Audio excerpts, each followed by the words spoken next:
Content warning for racism.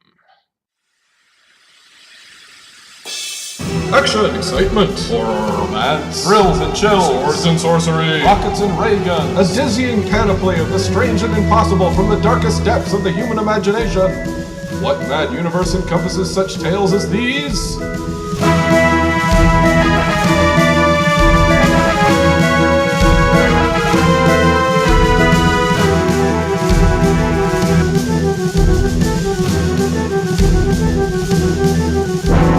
Join us as we bear witness to the sweeping sprawl of all the history that never was and all the futures that could yet be.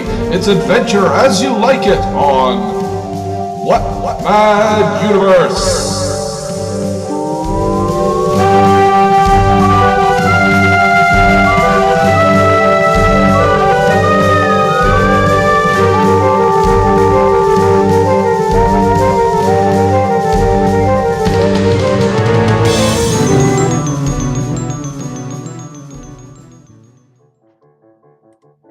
The Little Baron, so called from his diminutive stature, was born sometime in the latter part of the 17th century. He was the last of his race in the direct line, although cousins of his are today well-known Pomeranian gentry. He began his travels at an incredibly early age, and filled his castle with such strange objects picked up here and there in the far-away corners of the world that the simple-minded peasantry came to look upon him as half bigwig and half magician, hence the growth of many myths and fanciful stories concerning this indefatigable globetrotter. The date of his death cannot be fixed with any certainty, but this much may be said. Among the portraits of Pomeranian notables hanging in the Routhouse in Stettin, there is one picturing a man of low stature and with a head much too large for his body. He is dressed in some outlandish costume and holds in his left hand a grotesque image of ivory, most elaborately carved. His broad face is full of intelligence, and the large gray eyes are lighted up with good-natured but quizzical look that invariably attracts attention. The man's right hand rests upon the back of a dog sitting on a table, and looking straight out with an air of dignity that shows that he knew he was sitting for his portrait. If a visitor asks the guide, "Who is this man?" he always gets this for an answer: "Oh, that's the Little Baron." But Little Baron who? That's the question. Why, may it not be the famous Wilhelm Heinrich Sebastian von Trump, commonly called Little Baron Trump, and his wonderful dog Bulger? Hi, welcome to What Mad Universe, the podcast where we discuss pulp novels, both the famous and obscure, and boy, do we have a weird one for you today. I'm Philip Rice, and with me as always is Adam Prosser. Hello. So we're talking about, what's the name of the first book? The Travels and Adventures of Little Baron Trump and His Faithful Dog Bulger. And it was written in, I'll get to that. It was written by Ingersoll Lockwood. He was an American lawyer, writer, and briefly served as the appointed consul to the Kingdom of Hanover under President Abraham Lincoln. He was born in 1918. He's best known today for writing these books, the two Little Baron Trump novels, the first one in 1889 and the second one in 1893. Sorry, he was born, when was he born? Oh, 1818, sorry. Okay, fair enough. That was a typo. I was a little confused there. Okay. My fault. Fair we'll enough. Just keep that. Yeah. 1889 and 1893. The series fell into obscurity, but has gained some degree of notoriety in the past few years for some reason. These are children's books titled, as I said, The Travels and Adventures of Little Baron Trump and His Wonderful Dog Bulger, and the second one is Baron Trump's Marvelous Underground Journey. They're about a diminutive and precocious rich boy who travels around the world having adventures. His real name, as stated earlier, is Wilhelm Heinrich Sebastian von Trump, Baron being his title and Trump being a family nickname. The stories are whimsical and silly, with an obvious inspiration drawn from the Baron Munchausen character created by Rudolf Erich Rasp. These are strange. These are weird. It starts off in the first book describing his ancestor, who was called the Armless Knight, and he fought in the Crusades. He had no arms, but he made up for it with really powerful legs. Right. So he was able to kill enough... and then they built a device to put on his legs so he could fight, that had swords, fight with his legs. So he killed so many people in the Crusades that Saladin just was won over with respect for him. Saladin was the leader of the Muslims during that part. And so Saladin has him marry an Arab girl named Kohilat. And that's the current Baron Trump's ancestor. Baron Trump himself was born in Africa in the land of the Melodious Sneezers, ruled over by King Chuchulo. The Melodious Sneezers are so called because they sneeze all the time due to a tiny insect that infests their land that crawls up their noses and causes irritation. But they've made the sneezing into a language and song, and they're peaceful people. But the elder Baron Trump's father, and his mother traveled through there and stayed there while Baron Trump was born. And that's also where he picked up his dog Bulger. Right. So called for his big forehead. And then he fell into some mud, which made him smart. Yeah, he fell into some mud, which somehow caused his body to stop growing that much, but his head became twice its size. So it's all based on a true story, obviously. Yeah. No, it's a very fantastical and strange and whimsical story about an unlikely character having a series of adventures all over the world. Mm-hmm. As you say, it's probably coming from Baron Munchausen. Mm-hmm. I have this weird conviction that it's somewhat inspired by Little Lord Fauntleroy, even though the Little Lord Fauntleroy stories are not fantastical, don't have any sci-fi elements or anything in them. But just the fact that it's Little Lord, it makes me think that they're...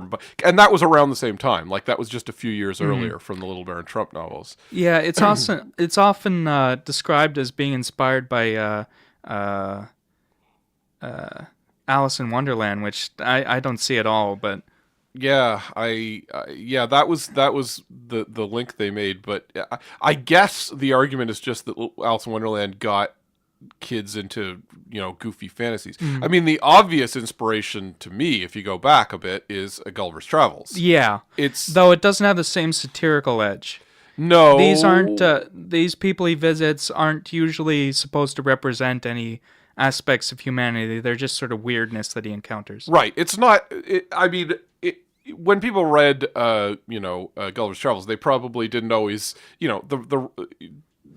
wouldn't always necessarily absorb the satire. You'd just say, oh, it's about this guy who had all these weird adventures in these weird kingdoms. Yeah, and that quite often gets misinterpreted as a children's book when it's not. Right. So that's the superficial aspect that would have been copied for all these. And I mean, we spoke a few episodes back about Saturday Ferrandul. Yeah. And he's in the same mode. It's a travelogue. He goes to he's an outrageous character, a genius in this case, who had a strange upbringing in a remote area, and which informs his worldview. And then he travels around the world being a genius and doing all kinds of great, wonderful things, and among strange and savage tribes. Well, not always savage, but, people who are...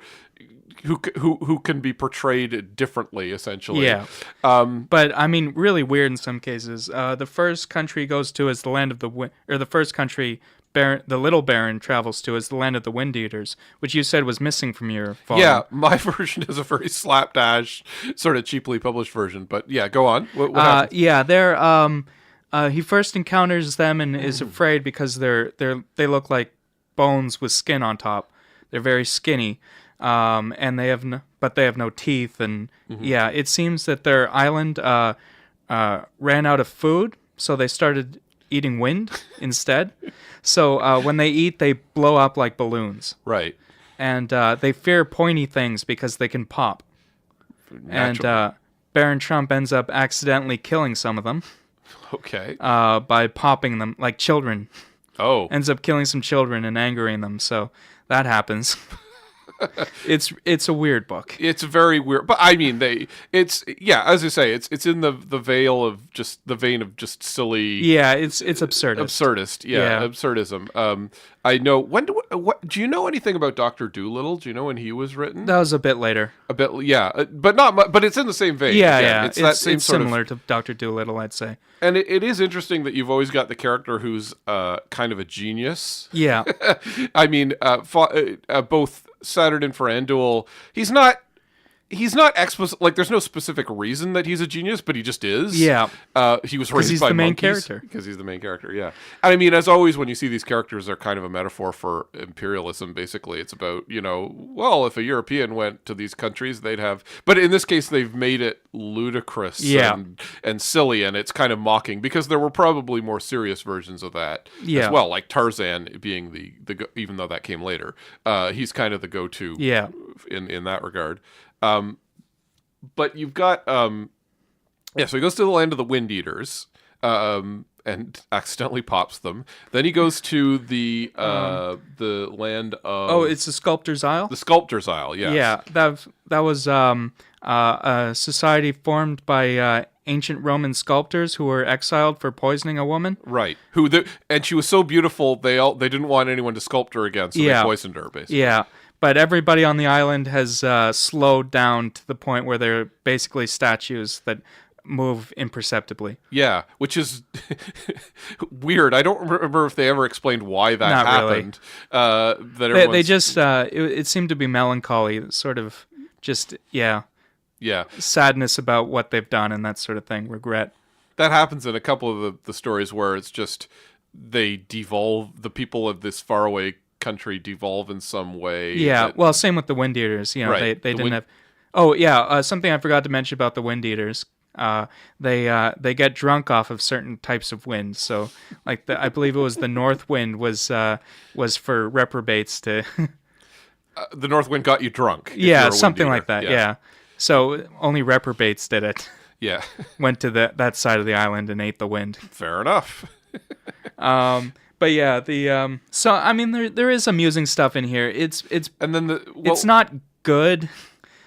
Yeah, it's I don't know. There's as you say, certain charm to it. Yeah, it's so silly that it becomes it's imaginative. I would say. It's also very overwritten. It's purple prose all the way through, and you might think that it might be a parody, but I read one of the author's other works, which we'll get to later, and it's the same thing. Yeah, it's very strange that it does feel like it's sarcastic, and bear in mind we've read other books from the same period, and they're not that over. No, when you say overwritten, what you mean is they're written as like, "Wilt thou goest to?" Oh yeah, all the dialogue is that way. Yes. Yeah, it's Elizabethan dialogue, basically. Even though he's supposed to be like an 8-year-old kid. Yeah, he's a very smart kid. Yeah, he got an early sort of mini story involves his he 12 tutors. Right. Yeah, and instead of teaching him, he ended up teaching them, so they had to pay him money. Right, exactly. And that's how he got rich. Yeah, exactly. Because they ended up learning from him instead of learning from him, and say, well, now you. And he presented them with a bill. So the Baron's kind of a jerk, really. Oh yeah, he's very much a jerk. And and for some reason he dresses in Oriental costume. Yeah, very cultural appropriation. But I think the idea is it takes this idea that the East is sort of a whimsical, magical land. Like it doesn't seem to treat it as a real place, because he talks about his ancestor was a Muslim woman, of course, as we mentioned in the Armless Knight story, and that although she converted. Yeah, she converted to Christianity, of course. Yes. But he says that because he has Arabic blood in him, that means that gives him his sense of whimsy and wonder. Yeah. And I mean, all the places he goes to are like, oh yes, as we were discussing in the last show, it's this idea of, well, there's another land off in the beyond the jungle that no one can get to, cut off from everyone. I mean, these are all supposedly set, like the Wind Eater's place, I believe, was in South America, and then there's the manhoppers. Oh yeah, they're called. That's the next one, the Umi Lobas or manhoppers. Right. They're in India, and in the Himalayas, if I'm not mistaken. Yeah, well, the idea is the Aryan Valley. Right. Supposedly where Aryans come from. This is Victorian era science, so... Well, that's actually not wrong. The Aryan people of India are a legitimate, and the Indo-Aryan language family. At one point he actually says, oh, I could speak because I knew that all of our languages emerged from there. Yeah. And that actually is correct.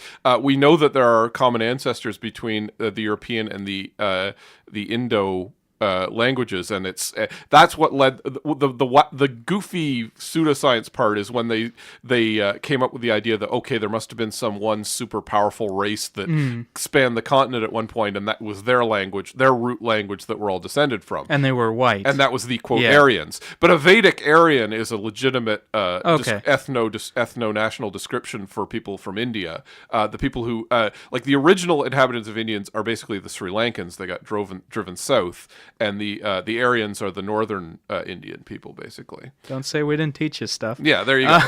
But the Umilobas are because of I think it was all the rivers they had to hop over them, so they developed their legs. Right. I guess like the armless knight.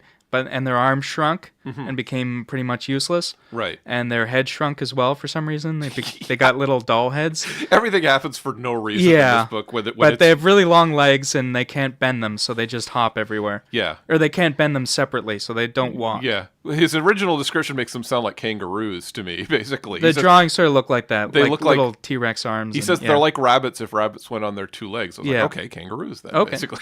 Yeah. But the illustrations sort of look like kangaroos. Yeah. Did you have illustrations in your version? Yeah, I had illustrations,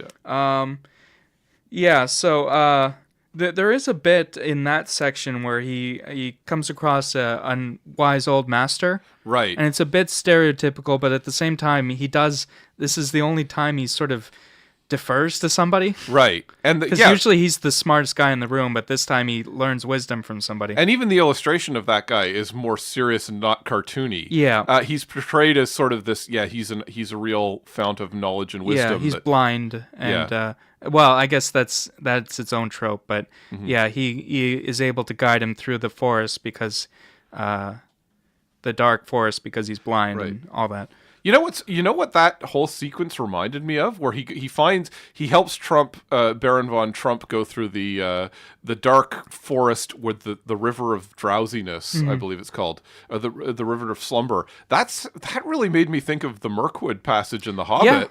Yeah. It's almost exactly the same. I strongly doubt Tolkien read this, but it's hard to believe, yeah. And yet it's basically almost the same passage, and it's this: we risk getting lost. And the forest, and like the forest itself is malevolent, but he knows his way through because he's made. Tolkien did it better though. Yeah, no, the Hobbit's better than this book. Yes, let's not kid ourselves. This is interesting though. Like it's historically interesting. And, and then the second book, which I did read. Oh, sorry, we haven't quite finished. Yeah. The last part is the Island of the Round Bodies, which are just big round people who roll around. There's the he goes to China, right? Yeah. I keep forgetting that because that's a real country. Yeah. He just goes to China and has a weird adventure. But he goes to a fictional province of China. Yeah, fair enough, but it's still China. Yeah. But he travels across the boiling sea, which is obviously fictional, a part of the ocean that's just hot, called Neptune's Cauldron. Yeah. Encounters sea monsters and things. And then he arrives in China, and they think his dog Bulger, he's always talking about how smart he is and stuff. Right. So they think that the dog is a malevolent spirit. Right. And they put him on trial, and there's this whole big bureaucracy thing. Right. He's talked repeatedly about, like, Bulger literally saves his life a few times. Yeah. Like at one point he catches that there was poison in the lands of the manhoppers. Yeah. There was he also poison. popped some of the wind eaters. Well, with his sharp teeth. Yeah. Did he do that because they were threatening him? Yeah. Or did he? Yeah. They were threatening the Baron. So right. But he's very smart and very loyal. Right. And so they think he's so smart and so loyal that he must be possessed by a demon, basically. Which they're not off. But so he gets, and he presents a case that's so lengthy that the judge immediately thinks that he's trying too hard. Right. And so says he would have let the dog off immediately, but because the Baron spent so much time and effort trying to prove his innocence, there must be something there to it. So what it was the Baron says he demonstrates like how other dogs are stupider than his dog, I believe. Yeah, but also that how his dog will at the same time will come to him no matter, if it was a super smart spirit, then it would do what would make it survive. But in this case, it's coming to him to to help him or whatever, whatever situations he sets up. Right, and the judge says, you went to so much elaborate lengths beyond just talking to prove that this dog is innocent that I'm inclined to think the dog must be guilty. Yeah. Which is, again, we are getting into a satirical aspect here, I think. guess, yeah. That's arguably sort of the funniest bit of the book. Yeah. Anyway, but, sorry, go on. So the China section is basically a parody of bureaucracy in general. Right. This book isn't as racist as it could have been. No, it's still this silly world of but Chinese even people, the African country, they're peaceful. They have a palace. Right, they're not like savages. Well, and it's so far removed from reality that it's not. There's no stereotypes. It's just, there may as well be fantasy creatures, basically. Yeah. Well, the China part comes the closest, I think, to Right. stereotypes, but even that's not too bad. I mean, no. He gives them silly names. He Yeah. gives them silly names, and he makes them overly bureaucratic. deferential. Yeah. Deferential as well. Deferential as well. Yeah, they always insult themselves and compliment the other person, even Right. though it's obviously not true. Right. So, which is obviously based on kind of stereotypes of Chinese people, basically. But it is interesting that the Victorians had this. They had a weird attitude towards the Asian people. Like they respected them on one level. Yeah. They saw them adversarially, but they also tended to portray them as... And this was an American writer as well. So. Right, yeah. Well, it's like, literally the yellow peril trope had to be invented as a propaganda tool to make people like fear and hate the Asians. Yeah. And up till then, not that there wasn't a lot exploitation going on, but it almost came from, we want, but they're really smart and they have a fascinating culture, and people like Gilbert and Sullivan. Their stuff grew out of this explosion of fascination of Japanese culture at that time. So they were the Mikado, you mean? Yeah, the Mikado. Yeah. Sorry, what did I say? No, you just said their stuff. Yeah, when the Mikado was apparently inspired by a huge. There was. Yeah, the Crystal Palace exhibition. Yeah, that's right. There was a huge Japanese exhibition at one point, and it created a craze for Japan in England at around that time. And but it's always been there's always been a level of they can't portray them as dumb, like, because they clearly are this extremely sophisticated culture. Yeah. So they have to make them evil and crafty, basically. Yeah. So when you don't see them being evil and crafty, it's kind of like, okay, that's that's okay then. I'll accept that. Yeah. Though I guess we're both white, so we're not really the people to. Sure. We're not letting this off the hook, but for a 19th century goofy children's book, it's fairly harmless. So the last culture he visits in the first book are the round bodies, who end up all dying from the volcano going off. Or was it the volcano or the storm? Sorry, I actually didn't get to this bit. Oh, okay, so, yeah. Okay, well, they end up dying. So that's pretty dark ending. Okay. So the second book, which is probably better written, though I like some of the origin stuff in the first book, like the Armless Knight and all that. But the second book, he travels to Russia, and Russia is the entrance to an underground world called the World Within a World, which was written about by a fictional philosopher named Don Foom, who he keeps quoting throughout this book. Right. And so he visits various cultures that live under the earth. The first one being the Mickey Menkies, the transparent people. Right. They're crystal people, basically. Yeah, and you can see through them, and they always carry a black fan to cover their hearts so they can nobody can tell what they're thinking or what they're feeling. Yeah, if you can see the other's heart, you can see if they like you or if they don't if they're lying how they're feeling about things. So everyone has to keep themselves concealed with giant black fans at all times. Yeah, all the most of the cultures in this book are sort of utopian in a way. They're sort of superior, most of them. Right. Second culture, they... Well, hang on. The thing I like about the Mickey, so they find out that the queen is... Galaxia. Is getting ready to pass on because they've calculated exactly how many hours she has left in her life. Oh, yeah, because they can see her heart, so they can... Yeah. Right, exactly. And they're going to pass on the rule to her daughter, Crystallina, I think it was. And her handmaiden comes to Baron Trump and goes... you don't understand. I'm the real princess. They swapped us out because I have an impurity in my heart. It's Right. not complete. Yeah, it's got some color in it. Yeah, it's got a little red fleck in her Yeah. heart that looks like blood. And no princess of the Mickey Mackies could be ever elevated to queen if she had a flaw like that. So they switched her out with a serving maiden, but now they realize that it's been a horrible injustice, so he has to correct that Yeah. injustice basically. And it ends up basically just being she shows them her heart, they shine light through it and it literally projects it Yeah. on behind her. Because they can't actually, they're not allowed by law to see her heart, Mm-hmm. but I guess a projection's okay. So Yeah, right. And so that he figures that out, and they basically decide it's okay, and they forgive her. And they yeah, make her and the it was queen. it was a drop. It was red because it was a drop of blood from like the surface, like passed down through the generations from the people from the surface. Yeah. So yeah. that was kind of cute, I thought. Yeah, yeah. I think cute is a good way to describe a lot of this. A lot of this. The second culture he encounters in the underworld are the pseudopsies, which means make-believe eyes, or the formafolk or ant people. It's two different names for the same Right. culture. They exist in darkness, so they lost their sight and hearing, so they just go by feeling. And they have books that are just written on the pavement in raised letters, so it sort of predicts reading for blind people. Right. The raised letters, like not Braille specifically, but raised letters. So they actually read by just traveling and walking on the ground and feeling with their feet the books. Yeah.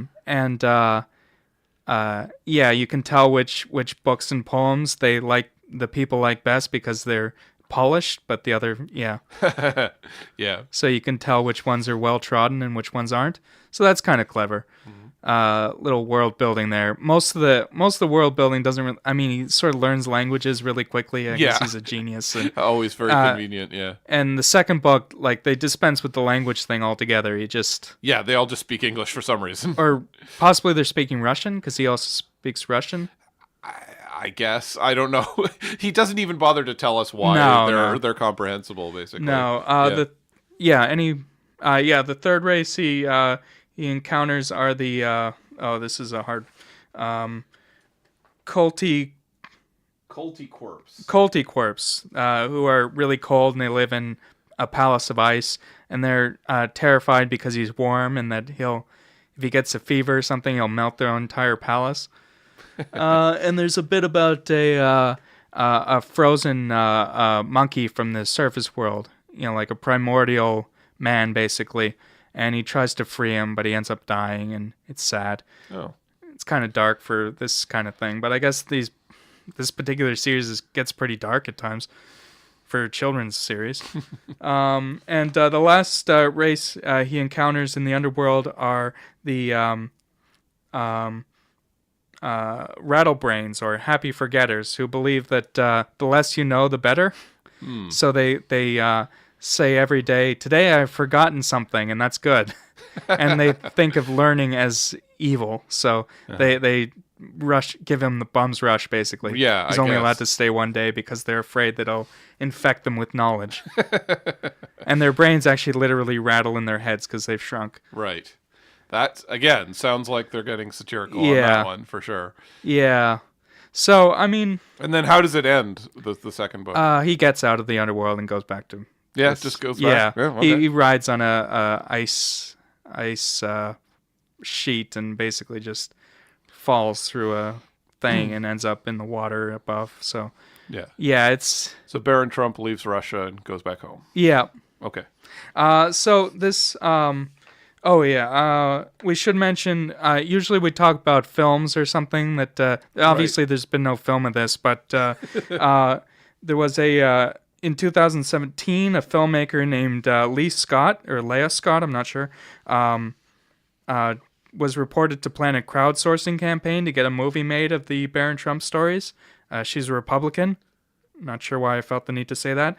She's best known for working with The Asylum, if you know that company. They make rip-off movies and things like Transmorphers, which she worked on, Piranha Sharks, Pirates of Treasure Island. Right. I don't have high hopes for this even being made, much less being good. It's not. I don't feel like she even read the books. I don't But it's know. not. But I mean, they did do a Victorian Sherlock Holmes where he fights dinosaurs or Yeah. something, if I'm not mistaken. I don't know. So this author also did, Ingersoll Lockwood, wrote a short novella in, I believe, a little bit after the Baron Trump books that I read, called 1900 or The Last President. It's completely unrelated to these stories. It's sort of political satire in which William Jennings Bryan wins the American presidency in the 1896 election, which was just a little bit off, a few years in the future to this. And he immediately institutes socialist policies, gets rid of the gold standard, and the republic falls. And it ends with the Capitol building being blown up by dynamite. It's basically, it's even more purple prose than these books, actually. It's really, there's no characters to speak of. And Does Lockwood see that as a good thing or a bad thing? bad all thing. this? Yeah, it's obviously an anti-socialist tract. Okay. And seems to think the gold standard was much more important than it, I don't know. Well, the gold standard is... Yeah, because they keep, there's this running thing about silver, they want to make silver as high as gold, so, but then that inevitably falls, so yeah, it's not good. I don't recommend that one. It's the idea that, to this day, libertarians are pretty big on the gold standard. Yeah, I so, guess. I guess that's Yeah. been a thing for a while. And it's also partially a revenge fantasy for Southerners, I guess. I don't know. He did work with Lincoln, so the Southerners were the Lockwood did? Lockwood worked for like I said, he was a consul to another country under Lincoln, Right. appointed by Lincoln. So why would he want to revenge Southerners? I don't know. Well, the Southerners are the bad guys, so I guess Okay. in the stories, All right, so they're fair. the socialists. I Apparently, see. I don't know. Okay. I don't know how the politics worked in the 1800s. Yeah. It's It's a little confused. fair enough. But it must have been, they must have been... It's short, Making but it it's strong. not worth reading. Yeah. I found an audiobook read by a guy with a really gravelly voice. He sounded like Yoda with a gravelly voice. It was interesting. Blow up the Capitol building, we must. Yes. Sort of. Yeah. A little bit gravelier.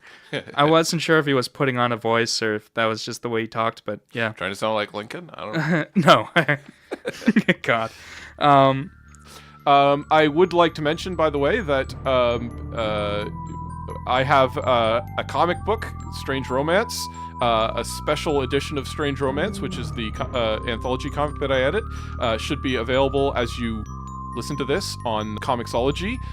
Check that out. It's a really good... I drew a story in anthology. Phil drew a story in it. And Phil, you had something you wanted to plug as well, right? Yeah, he's got... I have a bunch of things. He does the Apex Society and Undeath, which are both comics, and It's available actually on one comic. Comixology. Undeath's just a story in the Apex Society. Right, but that's the spin-off. Yes, exactly. Well, that's it for us today. I don't know about you, Adam, but I must return to Castle Trump to the Elder Baron and the Baroness my mother. I'd like to thank our producer Alex Ross of the Wind Eaters, and Jack Viereck of the Melodious Sneezers, who wrote our theme music. And here, my friends, mit herzlichen Gruß. Adam and I must take our leave of you.